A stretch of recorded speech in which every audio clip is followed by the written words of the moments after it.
Really pleased to see everybody. Just for Phil's, yeah, we're well over the 100 mark. So yeah, should have a good audience there in the background. I was going to write something down about Phil, but it was taking too long. So I sort of keep this brief. I met Phil Ball back in the 1970s and I've flown with him and against him. In competition terms, he's always been the man to beat in my eyes. He's also a great ambassador for free flight and a good mate. So I think, let's hear what he's got to say. Phil, over to you, sir. Well, thanks, Mark. That was very nice of you. Just before I start, do I need to do the speaker view as well, so that I can see what I'm doing? No, you're fine. Will I come on full screen then? Yep, you're on full screen. Okay, no, but I meant from my point of view. You can be if you want to be. I wouldn't mind because I can see what I'm doing then. Yep, that's good with us.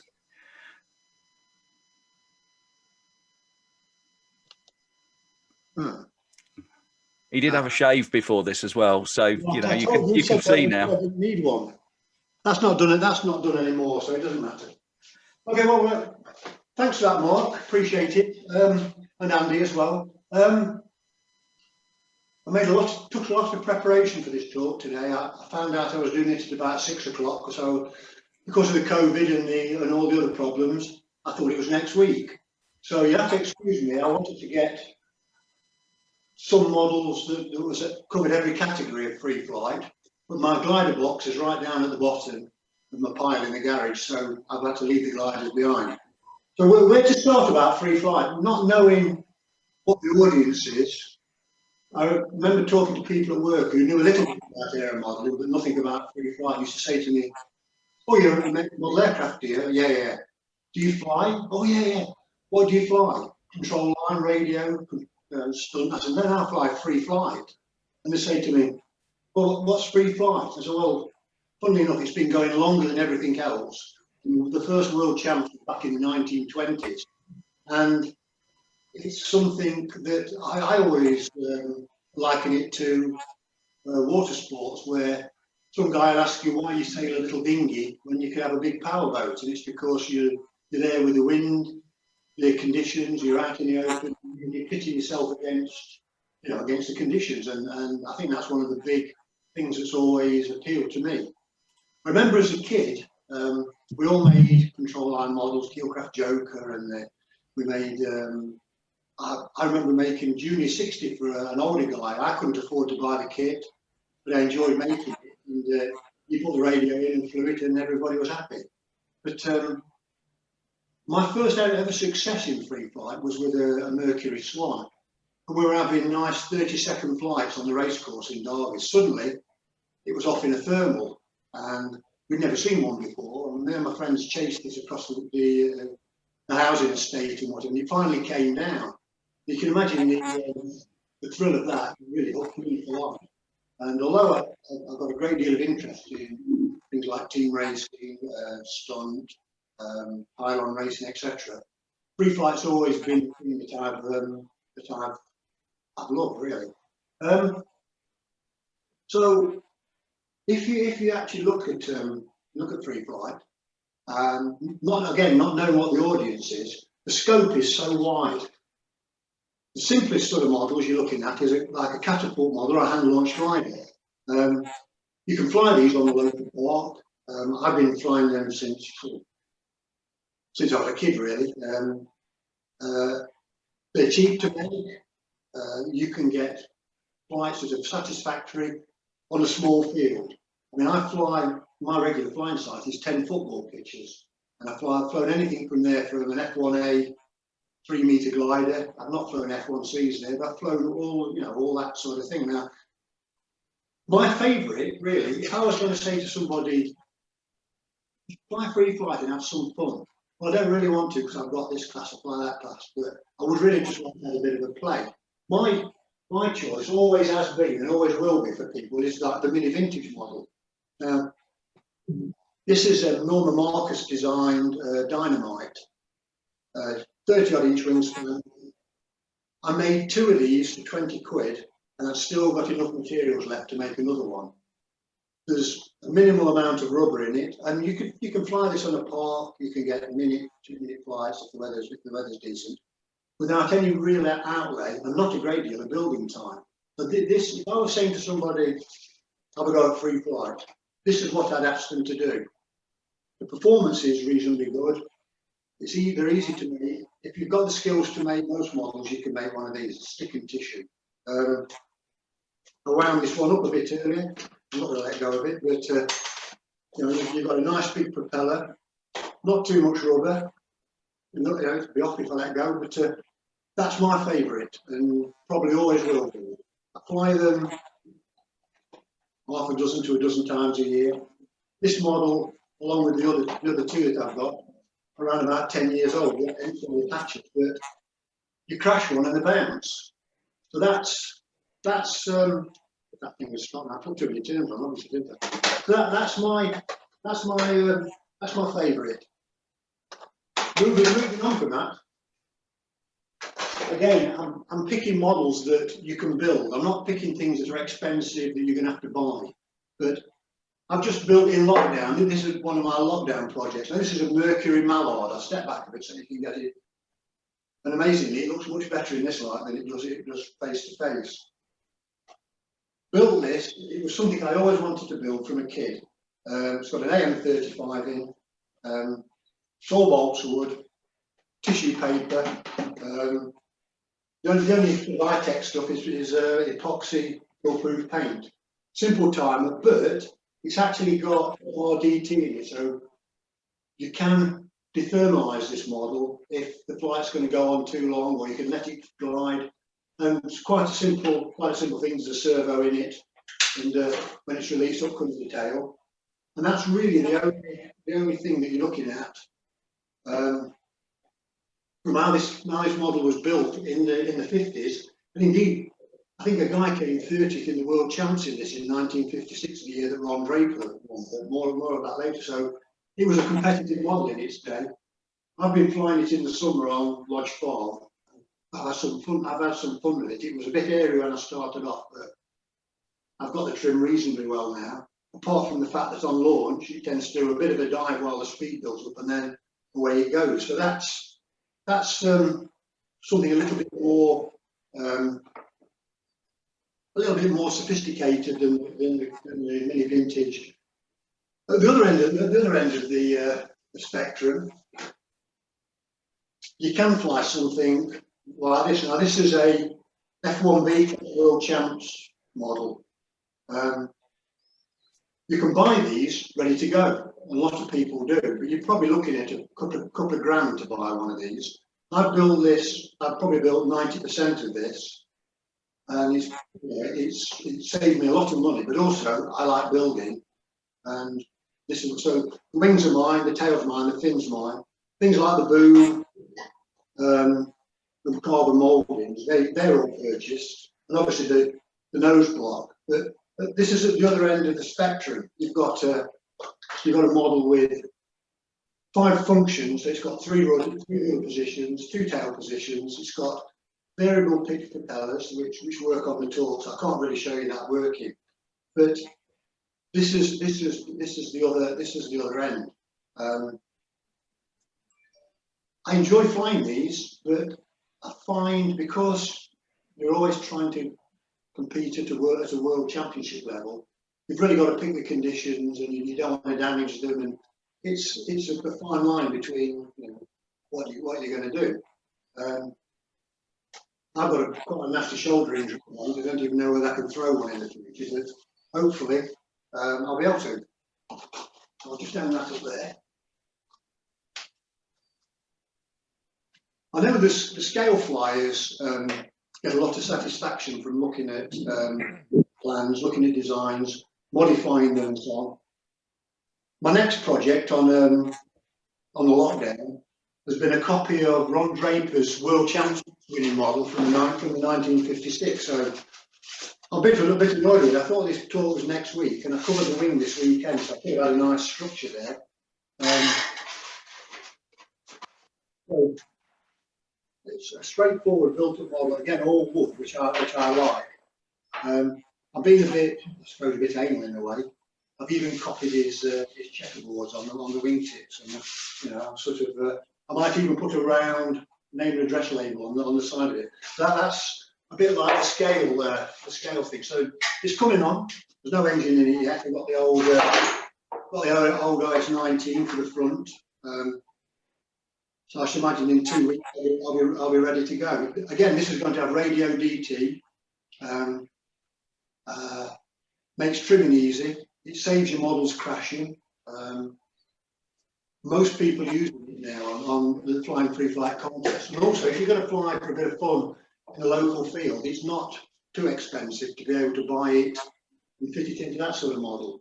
So this is really my scope, plus gliders. Most people are flying glider. Gliders range from something as small as the mini vintage model up to the F1A size. I think most of you have seen them, but one thing I have got that I'm playing about with at the moment, although I like to build my own models, I inherited this. This is an Aps Penumbra, and again, an ideal model to fly in a small field because basically it doesn't fly very well, but it's quite exciting to fly, and the performance is a lot better than it. When you look at it, you think, well, how on earth is it even going to fly? So the scope in free flight is vast, and this is like, I suppose, from my point of view, just a little sort of picture of what I do and what you can do. The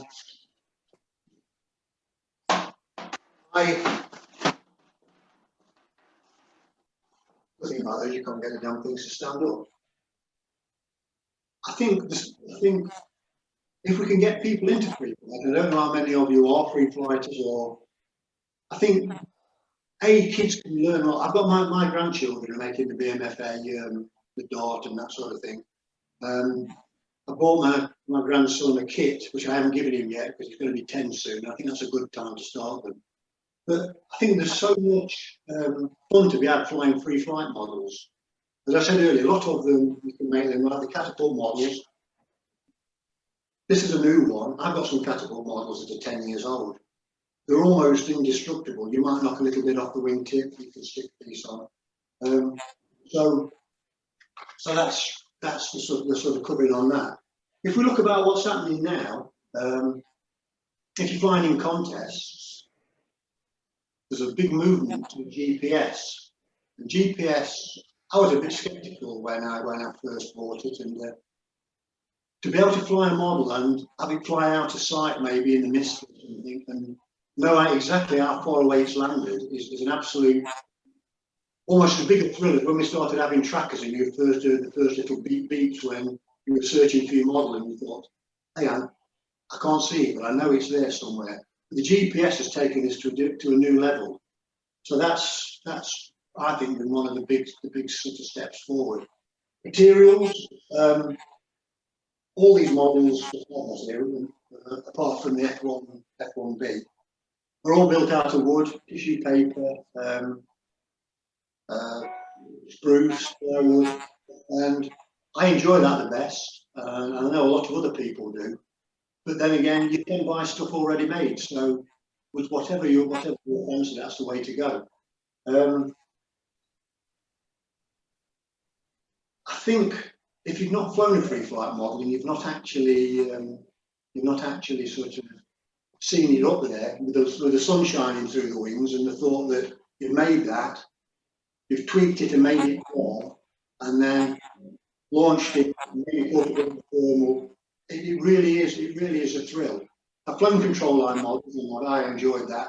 I've not really flown radio, although I can see the benefit for a free flighter to fit radio for assist, so you can fly a model basically free flight, but with the addition of some rudder control maybe, and a bit of elevator control to get it back to base. But I've not got that far yet. Hopefully that's a long way away, but I think that's possibly a way to go in the future. I'm not really sure what else we sort of need to talk about. I'm really happy to get some questions, and maybe we can get into something a little bit more detailed than I've done. I've really just given you an overview of what I do what is possible, and why we do it. Phil, I can come in there, and there are two questions that might lead you down a certain route. The first one comes from Simon V. He says, of all the trophies you have won, which is your favourite and why? Oh, well, if you're a regular flyer, for me, the trophy I always want to win is the model aircraft trophy at the Nationals, which is unlimited rubber. I've not got an unlimited rubber model here because they're not the world's prettiest things, and mine have got carbon fibre tube fuselage and wings covered in Mallard. And I think, as Dave Nickerson said in the Aero model, Mylar covered models look a little bit tacky. Unfortunately, if you don't use Mylar, you have to build them stronger and stiffer and weigh more. So I'd rather have my models do look a bit tacky close up, but the fact that they're light and waterproof and stiff makes up for it. But certainly the model aircraft trophy, I went to the Nationals in 1958 in a bus with some other guys, and it was at Scampton. I got off the bus, and the first model that sort of stalled in and landed next to me was an unlimited rubber model. And I've seen the pictures in the magazine, but I've never seen them before. So we wandered off upwind, and there was all these stars of the 50s, I don't know, people like Bill Morley, John O'Donnell, the Vauxhalls, and all those people winding these. I was lost from there on open rubber. So yeah, that's the number one for me. I could have got it down. It's upstairs in the loft at the moment. The BMFA wanted it back and keep hanging on to it. So I'm going to send it back soon. Cool. Another question. Colin Upshur, do you use the prop torque to make it fly in a circle? Prop torque. Well, if you're flying something like this, where you've got no, if you find an F1C, you would in general have the motor maybe at 0, maybe a little bit of down thrust, no side thrust. And you're using the rudder and the elevator to get the trim. You've got a model like this where you're not allowed to have any, unless it's got an auto rudder on the plan. If you look at the side view of that, that's got quite a bit of down thrust on it, about 3 or 4 degrees. It's also got a fair old bit of side thrust as well. So the side thrust and the down thrust keeping the nose down, stopping the model looping. The side thrust making it turn, and then the rudder's set to get the best, best compromise out of that. I've been flying unlimited rubber models for what, I don't know, since the early 70s, and I've always flown them right. And it's only the last decade or so I've gone on to right-left. And I found that it works on power models as well, because that's exactly what this has got. If you look at it, the rudder's offset to the left, so the model glides to the left and it climbs to the right. It's got no warps on the wings, apart from a bit of washout on each tip. So I suppose the torque of the propeller is handy if you want a higher torque will make it, a higher pitch will make it turn slightly left, and a lower pitch will make it turn right.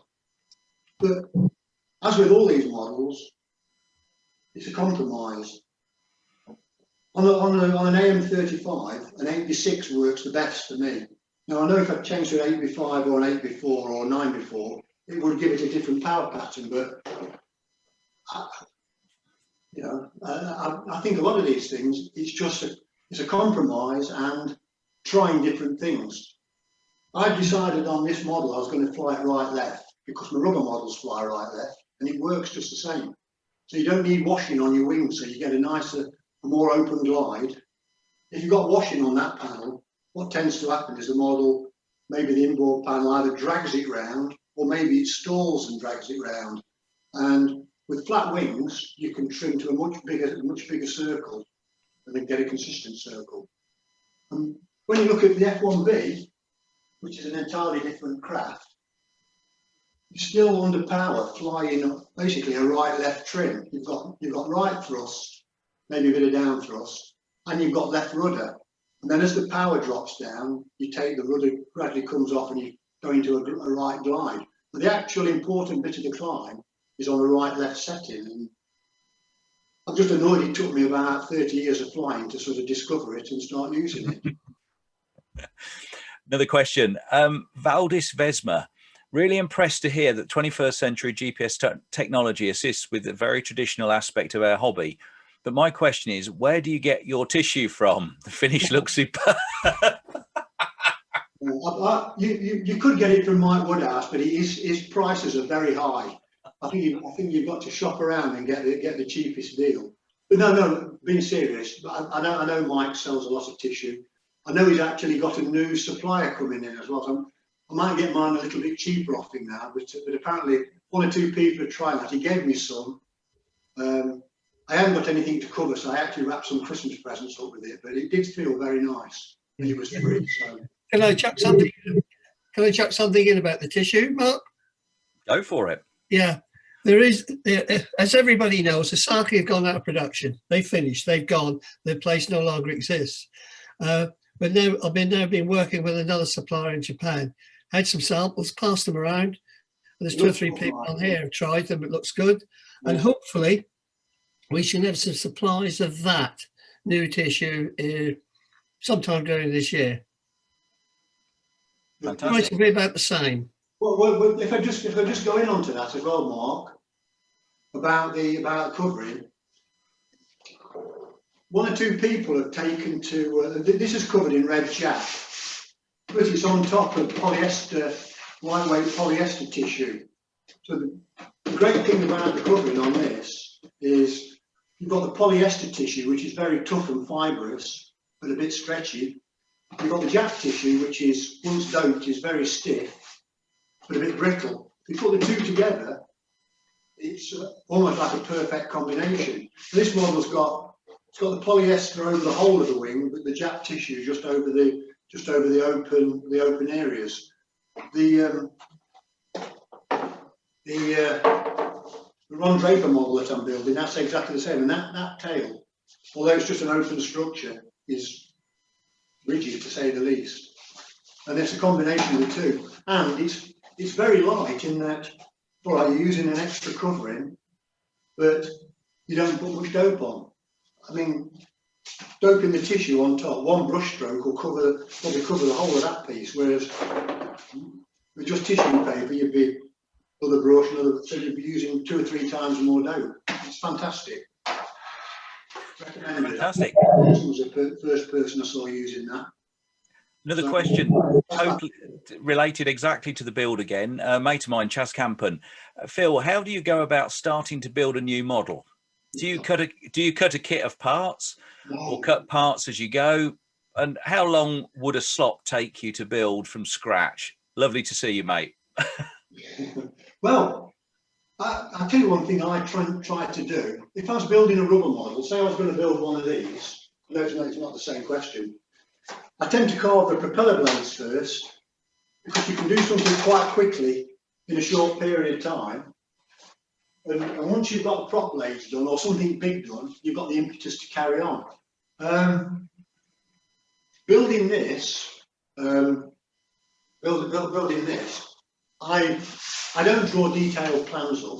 My plan for 1 wing panel was on graph paper. It's true and the right size. So I built 1 panel on it, and then the other panel was reversed on it. I tend to get a kit of wood. So that model's got pre-shaped leading edges on it, and pre-shaped trailing edges on it, and I bought quite a few off John Hook and selected the ones I wanted. I couldn't find any decent wood for the spars. The spars are big on there. It's 1/2 inch by 3/16, or what's that going to be? 12 by 8 or something like that in millimeters. So I had to laminate those up out of several pieces because I hadn't got any wood big enough. It was tough enough. So I basically get enough wood together to make 1 panel, and then gradually work my way around. I've been building this on and off for about 2 months. I spent probably 60% of the time on the fuselage because I've got a mount that's in there. I made the back plate for the OS is really like the back plate off the engine. So it screws onto the engine bolts, but it plugs in the back, and then it's got the four mounting holes. So that was a bit of a long-winded job. I made 3 of those till I was happy with one. The first one I made was okay, but it looked a bit flimsy. Made a bit of a cock up on the second one. I cut through and scrapped it. So that's pretty much what I do. Pete Harris gave me some of the best advice on building models. And he said, just tackle one job at a time. Don't try and think about, I don't know, for instance, problems with covering when you're still building the thing, and don't set yourself too big a target during the night or the afternoon when you build it. Don't say, I need to get that wing covered in one afternoon. If you can't do it, you can't do it. It'll be there tomorrow. I know in the days that we are now, most of us are older. I think that's a good thing. We probably have more spare time. Take your time and work your way through like that.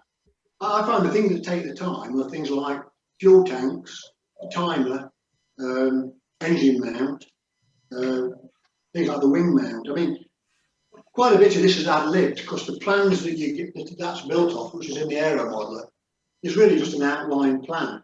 You can pick things up from the plan, but some of it you've got to say, it looks like he did that on there, so that's what I'm going to do. And that's, if you look at my wing mount on there, that's what the plan looked like from the side. It showed it was a bit thicker at the top than at the side, so I put 2 bits of trailing edge along the back there, and a bit of plywood to make it hard wearing. That's pretty much what I've done. It looks the same. I think the scale models, Andy Sefton will probably say, the scale models might have to do that on a scale plane, from the First World War. How much detail is there now, and how much do you have to sort of go, well, that looks really right against that photograph. You don't really know it's right, but you've done your best. I made a bit of a mistake on these. I wanted to copy Ron's checkerboard panels, and I actually printed those myself off little pieces of paper that was stuck onto another piece to make the checks, and then what did I do? I stuck it in the wrong place. It should be there, but it should go there. I stuck it there. It's too late now. It's only going to be fun for performance, not for looks. So yeah. Another couple. You've got a good number of questions coming through. So somebody who hasn't got a name attached to them, but I've not flown much free flight. It's been suggested I try a Super Pearl. Would you advise that for a novice builder and flyer? It has been a very successful model in America, hasn't it? A really successful model. I'm not quite. I know Pete Watson. I think Pete Watson's flown them. It doesn't seem right to me somehow for a slow model, in that it's got a forward CG and a forward fin and quite a small tailplane as well. But so many people have made them, I would have thought give it a go. It's certainly a straightforward model. I think that's got straight ribs in it, or has it got diagonals? I'm not quite sure. But it's certainly been successful in the States. There's one or two good plans of models that have been flown in this country. I mean, Dave Clarkson's models were very simple, very consistent, and very well performing, and they've been in the aero model. They're a sort of a good start. I wouldn't make one of my long-tailed, long fuselage, small-tailed carbon fibre model that was not on trim from one flight to the next. But brilliant. I'm not building long end, so it shows one thing. But yeah, I think that had to go. There's anything simple and squared off. It's going to be sturdy and rigid. I mean, the Dixielander takes a lot to build it, but beat him. Dixielander's there, everybody's flown them, the plan's there, it works. Sounds good. John Marr asks, have you any thoughts on electric power for free flight? Some of us are banned from using smelly engines now. Well, I've never made any electric models, and I don't think I will. I mean, I may be wrong in the future. I do like playing with engines. I flew a lot of power in the 90s and the early 2000s, and not so much recently. But as you can see from the models that I'm showing here, I'm leaning back towards maybe flying power next year because I'm fed up of sorting rubber motors out. When you take up F1B, you spend a lot of time making motors up. So, but I think the only problem I see with electric is that things are moving so fast that when you look at now, I've got a friend who's got a Tesla car, and it's an innocuous looking little thing, and it does something like 0 to 60 in about 3 seconds. and it's got motors on at the front and at the back. And it just seems, and I think electric's gone the same way. There was a time we gave electric models in combined power a longer motor run, whereas now you've got to give them a shorter run, really, because to start straight away, you don't have to mess about when a patch of good air comes through. You just switch it on and chuck it. There's lots of advantages. But I wouldn't mind an E36. I don't think I will. But I do think it's a straightforward thing to do. The motors are cheap, batteries are cheap. There's lots of choice. If you look at, I've got two models here. I've got an AM35 in here, which is probably somebody snapped my hand off if I wanted to sell it because it's a real good one. It's nearly as old as me. I've got the OS19 here, which I've had since. In fact, I actually gave that to Ray Monks about 20 years ago, and he messed about with it and then decided not to use it and gave it back. So I've not used it in anger yet, but it's probably really good. But again, it's another motor that's 40 or 50 years old. If you can find them, there's plenty on the market. I'd stick to engines, but I can see the advantages of the electric. Brilliant, thank you. William Le Mesurier, what is the easiest way to make dethermalizers? The easiest way? Well, I mean, I suppose it's a bit of a difficult question, that is. I mean, if you take this model, I'll pull that.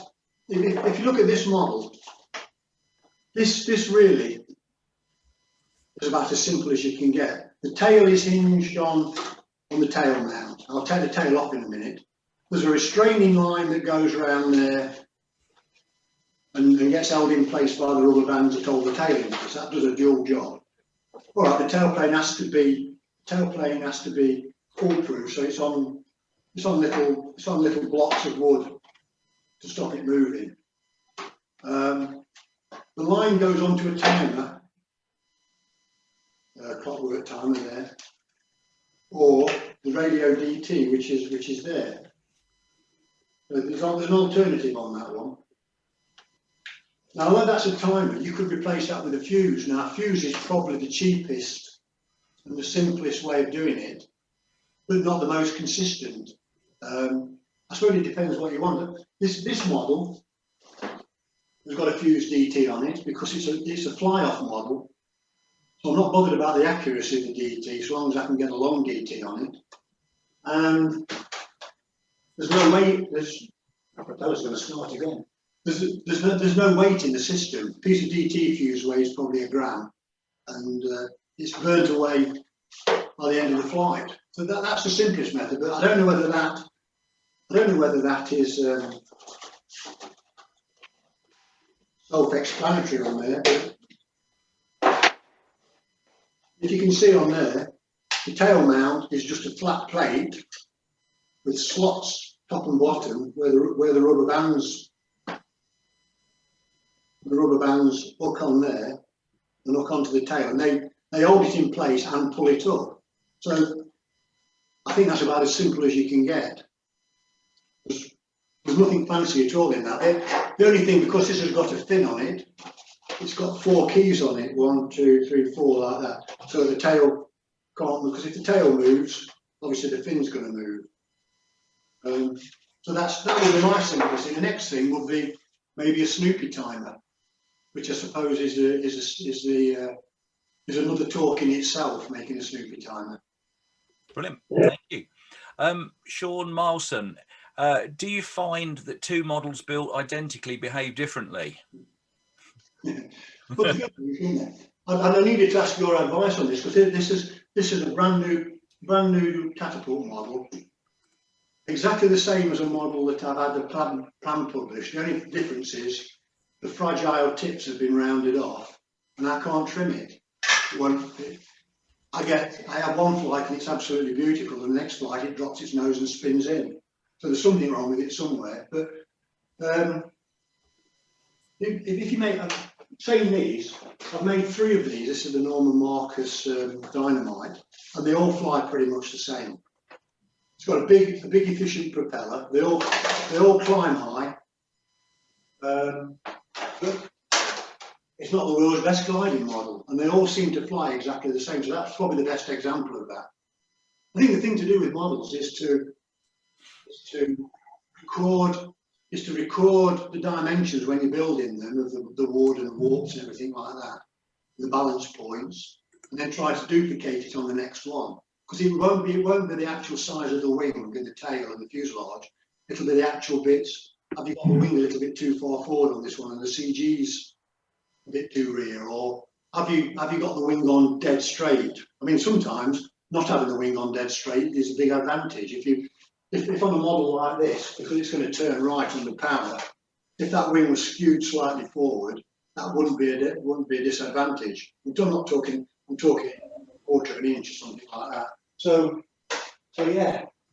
I don't know whether that's a good answer or whether I ducked out on that one. Well, here's one for you, Martin Dilley. If you know Dills. We all know Dills. Yeah. That's a great photo behind you on your right. That'll be your left to us. What's the story behind that? Well, flipping out. Well, I did actually put that there because I don't know whether you can see that, but that photograph, I think, typifies what free flight is. Martin took that photograph sometime, I can't remember, about 1985, and that was on a perfect day on Salisbury Plain. And if you look in the background, there's a couple of lesser known free fighters there, like Mike Phantom, who was world champion in 2000 and something or other. Dave Ipperson, who wrote 30,000 articles for the Aero Modeler. But another thing that's interesting on there, we've all got very skimpy shorts on there. I showed this photograph to one of my kids and they said, "Who's that chuck in the plane then, Dad?" And I said, "Well, actually it's me. But I've got a pair of red satin shorts on. I used to play basketball shorts." But that day, the conditions were absolutely perfect. And I was flying on limited rubber with my son. And I think my three competitive flights were something like 9 minutes, 35 minutes, and 10 minutes.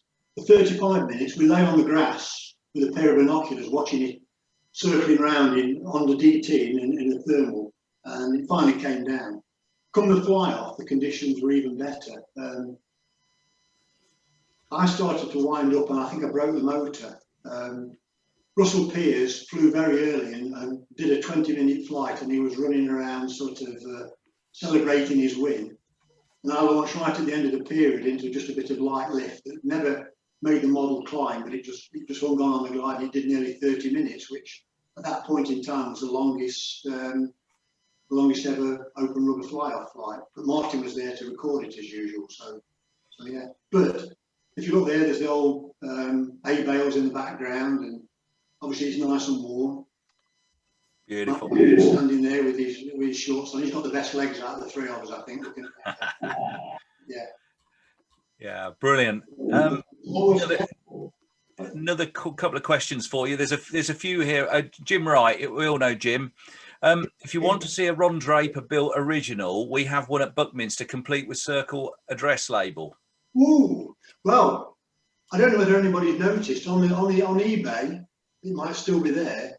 Somebody's claiming to sell the actual engine that he used in the model that won the world champs. They want 320 quid for it, and that's an OS 15. So he said there's what, a Ron Draper one at Buckminster, is there? Yeah. Wow. I don't know whether I want to look at that, because mine might not look the same as his. Well, covering as. What I'll do, I'll finish the model off. I'll put it in my car and go to Buckminster and have a look at the two. Brilliant.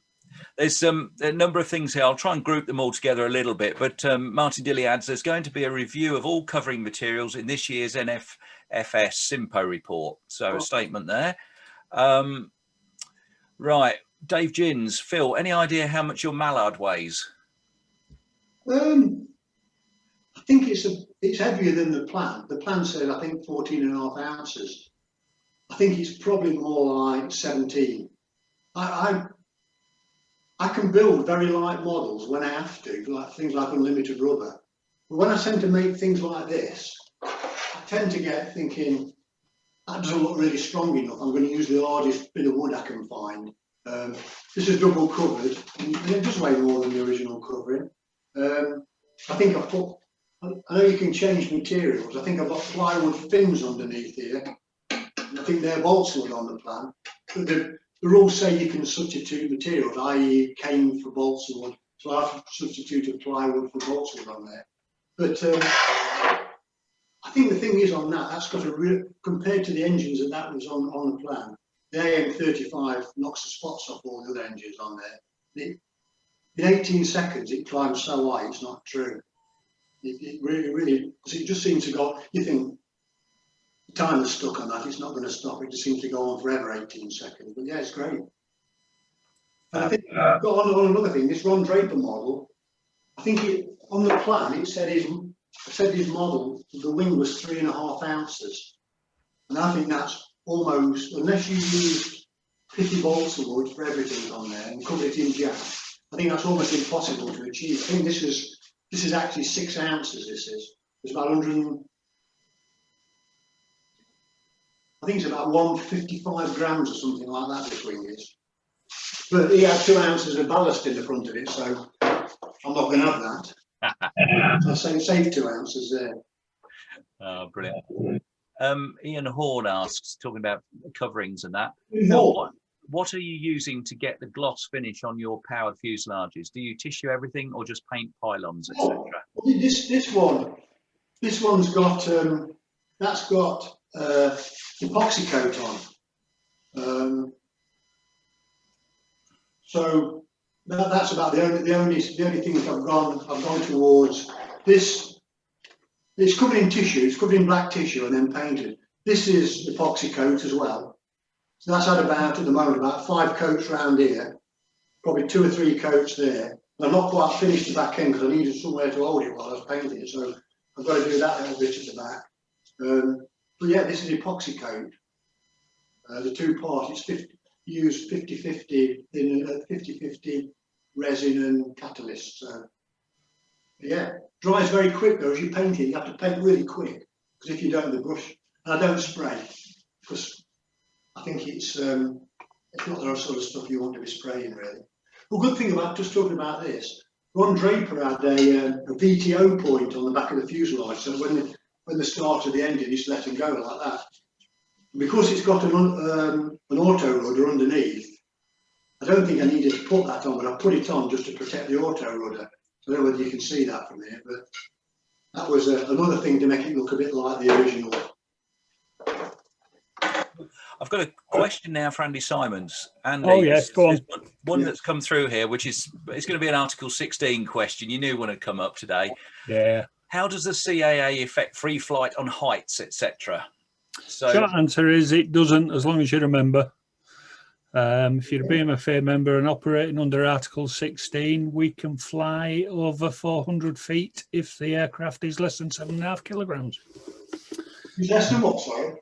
If it's less than 7.5 kilograms, Phil. Oh, kilograms? I was say ounces for a minute. No, kilograms. So I suspect there aren't many free flight models that weigh more than that. I had an altimeter in an open rubber model, and it climbed to 650 feet in about 1 minute 45. And I think this climbs higher than an open rubber model. Yeah.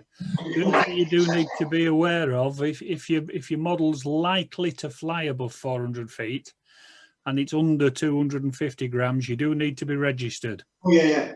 Well, yeah. It hasn't got the numbers on. It's going to have them on this year for when I fly. Yeah. The really interesting limitation we've got though is that you're not allowed to launch your model if you believe it's going to go out of sight. So you have to keep sight of your model at all times. So how does that go with free flight? Well, one of the things modern technology has given us is things like radio DT. And say you're in a fly-off and you maybe fly the model without a conventional DT on it, but you've got a radio DT on it. You stand with the timekeeper, and when the timekeeper says, I can't see that now, you just press the button and DT the model. If you're flying in the fog, well, you probably wouldn't fly in the fog. So I suppose the answer to that is, unless you have a flyaway, which you can't help, use radio DT, or you use a dethermalizer that's short enough to keep the model inside. Yeah, I mean, the wording is you're not supposed to deliberately set out to fly beyond line of sight. So I think there is enough leeway there for you to carry on. No, well, the thing is, say you put a 10-minute fuse on an unlimited rubber model, thinking you're going to see it for 10 minutes. And at 7 minutes, the timekeeper says, I can't see it anymore. Rather than let it run for another 3 minutes, you would press your RDT button and you're on straight away. And if you've got GPS, I mean, this is with modern technology, if you've got GPS on it as well, you can actually tell the moment that it lands, because the GPS every 10 seconds gives you a readout of how far away the model is. So say it's 2,000 meters and then suddenly it's 210, 220, 230, 230, 230, 230, 1230. You know that it's down on the ground.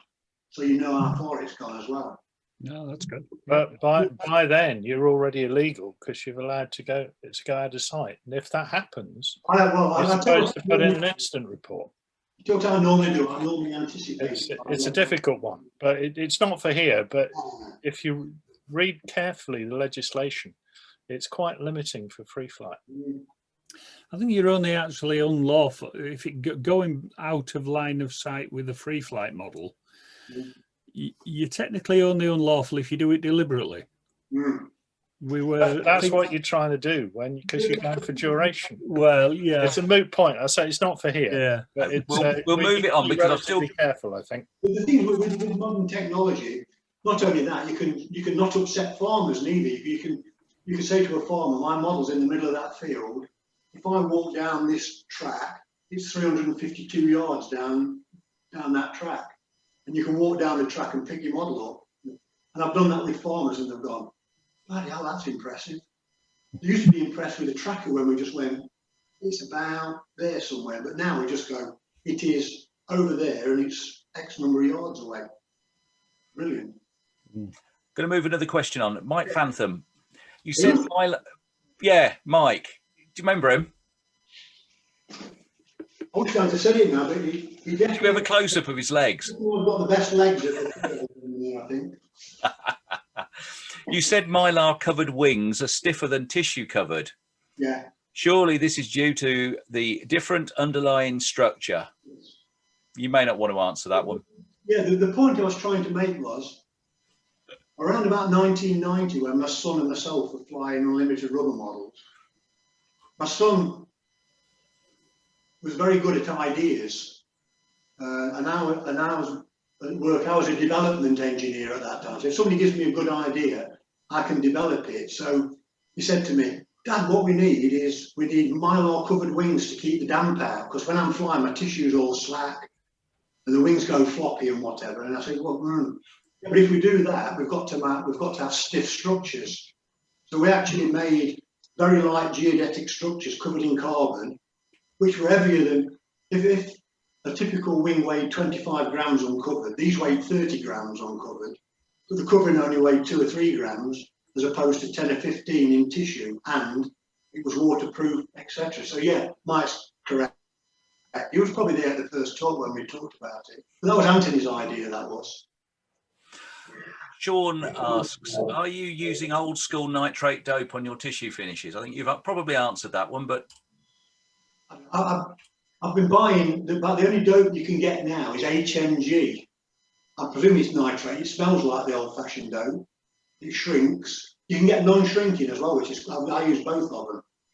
Maybe one or two coats of shrinking and then one of non-shrinking, just to give it a bit more. But yeah, no, I like dope. Yeah, I like the smell of it and everything. Valdis asks, are the props from Roby, what's special about them? Yeah, I think the special thing about those props is I bought a load of aero modelers junk at an auction, and one of the big Bamfords, one of the big auctions.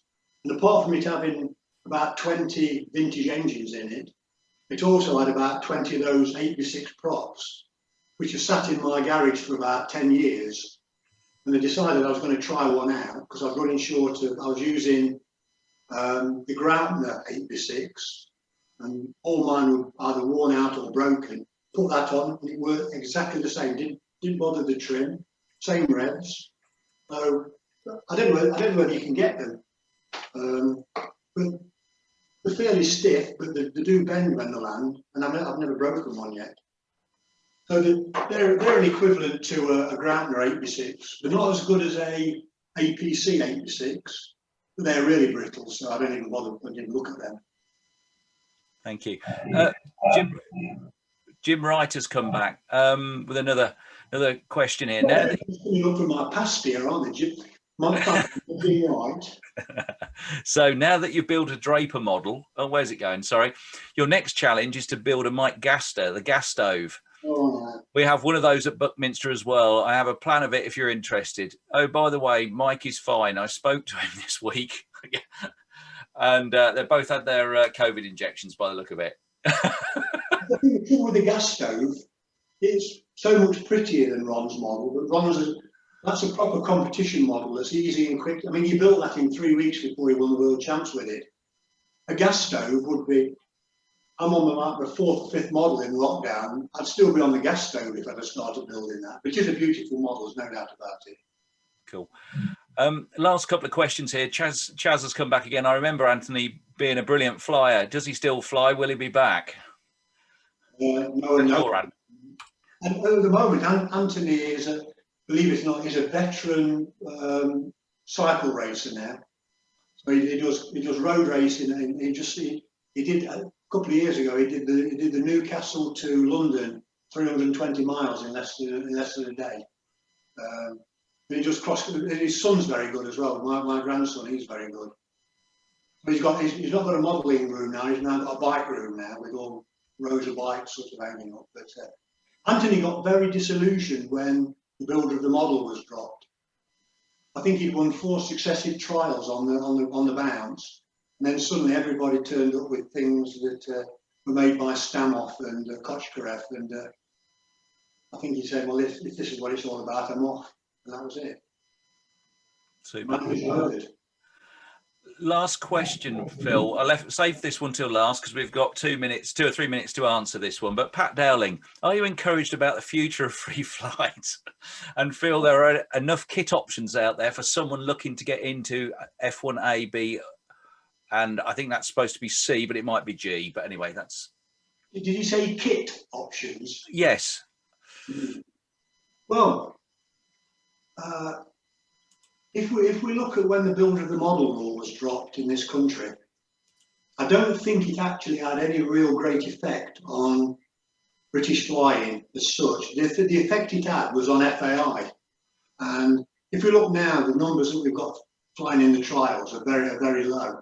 World champs look really exciting with, I don't know, 35 countries and 90 odd entries in glider. But in a lot of countries, that's pretty much it.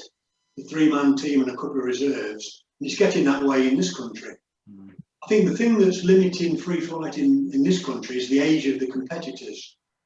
I remember when I first started in the 70s, I thought I was one of the youngest flyers, and I still feel pretty much the same even now. You know, I've been retired for quite a few years, so I think it's the age that's going to. But I think the thing is, if people can give free flight a go, there are several classes where you could turn up and fly a handful, maybe 6-8 contests a year without much effort and have a real load of enjoyment. Like P30, mini vintage, catapult. And not only that, you might keep yourself fit and last a bit longer than just standing there twiddling your thumbs in the cold. Rather than, you get on a push bike, cycle a mile down the runway, pick a model up and cycle back, or walk back. That's a great old bit of exercise. Yeah. This year's nationals, what the actual registration numbers will be. Up till the last nationals, it was about 225, 230. It dropped below 200 for the first time. We've now had we're going to have basically a 2-year layoff. I fear for what the outcome is going to be after that. But from the kits and plans point of view, I don't think it's almost possible, unless you buy a lot of components, it's almost impossible to build an FAI model yourself If you take that model of mine there, I made the D boxes myself. I bought the strips for the trailing edge. I bought that, and obviously the propel. The tech committee about 5-10 years ago tried to get the FAI to accept a simplified class to fly along with the more complicated classes, and there was no support for it at all. So I do think you can build a competitive coup there, but A, B, and C from scratch is very difficult now. I'm being honest there. That's yeah. Just some general feedback just before we close off. Lots of positives coming back. Great talk. Many thanks all. About the curtains. And what about the curtains? Has there been any comments? No, but Mr. Phantom has come back and he's questioning whether you're ducking the question about the Mallard weight. No, I didn't. I said about 17 ounces. No, you were ducking it. Sorry, it was. It made me And that's gone over his head. Yeah. Mike had not only got better legs than me, I think he's a bit brighter than me as well. So, on some things. Yeah, Andy, have we covered all the questions there? Is everything more or less covered? Could you just? There are. Well, there's 3 questions there. I can't answer any of them. Right. Okay. Sorry. I've got. What are the best kits for duration flying? So what is it? What are the best kits for duration flying? Oof. There's a lot of short kit. If you look in the NFSS, that's the National Free Flight Society website and so on, there's quite a few good kits and plans and so on in that. They make Don DeLoach, I don't know whether he does them or somebody does them for him, does short kits. Amazingly, they've just done the Urchin, which is my first 50-gram rubber model, which won the first ever 50-gram nationals. Now, I don't know to what level they've done that, whether that's just a plan or it's a short kit, I don't know. But there are enough good plans. And the good thing about a plan, you can buy the wood, select your own wood. And it depends what you want to make. If you're looking at things like mini vintages, there's probably a dozen plans of models that are competitive with that. Power models, like I say, there's the Dixielanders, there's the Pearls, there's quite a few American designs that you can get short kits for. Not too sure on gliders. I know there was a Talon kit which would make a good BMFA glider. I'm struggling a bit for free flight kits, but plans, yeah. That's what Very last question. This will be the last question I think we've got. So this is. I'll do nothing else. I'll carry on till 10 if you want. Some of us are hungry. No, David Norwood. What DT and tracker systems do you use for an F1G? Where any extra weight is obviously detrimental. I've tried a GPS tracker, but this has reduced the performance. Yeah, on my F1G, I just use the smallest tracker that's available from Peter Brown. I can't think what the actual name of it is. Is it Bodner? So I just use a small one. I've got a Snoopy timer in mine that weighs about 3 grams. Certainly no GPS. Well, that's one of the good things about Mini. 2-minute max in general, you very rarely go off the field unless you hit a boomer and the model gets swept away. So I just use the smallest tracker possible, and I've never. Well, I shouldn't say that, should I? I've never lost a coup, but you could use DT fuse. I mean, DT fuse is going to be the lightest. But certainly a Snoopy timer wouldn't weigh no more than 4 or 5 grams. I don't use GPS unless the conditions are suitable on my rubber models. If it was hot and thermally and it was a fly-off, I'd use GPS, because if I put it into lift, the extra 10 grams ain't going to make any difference. If it's black, calm and cold and damp, I won't bother using one. I just watch it down or chase it. Phil, you've been an absolute star. just a couple of great talk again. Many thanks, and what a great presentation, Phil. Really appreciated it from the newbie, and thank you, Phil, and the organisers. Great presentation again. Thank you, everybody. Another brilliant talk. So look, absolutely amazing. I think we'll give you a chance for next week, Mark. Sorry, who's on next week? I've some ruffian that's a bit dodgy. Need to shave, I think. Indoor duration, I believe, next week. So yes, for all of you still in the room, not disappearing quickly, love to see you all. The most important thing about these chats that we're having is they're not for the people necessarily who know everything about that discipline. It's nice to get newcomers from radio, from free flight, and that coming into looking at duration and vice versa. And I think we're all here to learn. So yeah, I'm going to try and entertain you all next week. I won't be standing like Phil. I think it's an amazing task without a presentation PowerPoint. And yeah, I'd like to thank him myself. And yeah, Phil, well done. Thank you. Can I add something on that, Mark, about the PowerPoint presentation? Being as I always went to sleep at work when they put them on, I treat them like they're almost like I sort of have to do that when I see a PowerPoint presentation. I sit there and then the lights go down, and when the second one comes on, I've gone. But if you're doing yours next week, I'll stand up to keep myself alert. Well, I will probably try and do a mixture of the two now, because you've you know, let's see what we can do anyway. Okay. It's still in progress. I've put the link to the information for next week's in the chat box. So if anybody clicks on that, they can get registered for next week. No, thank you all. And yeah, we'll see you all next week.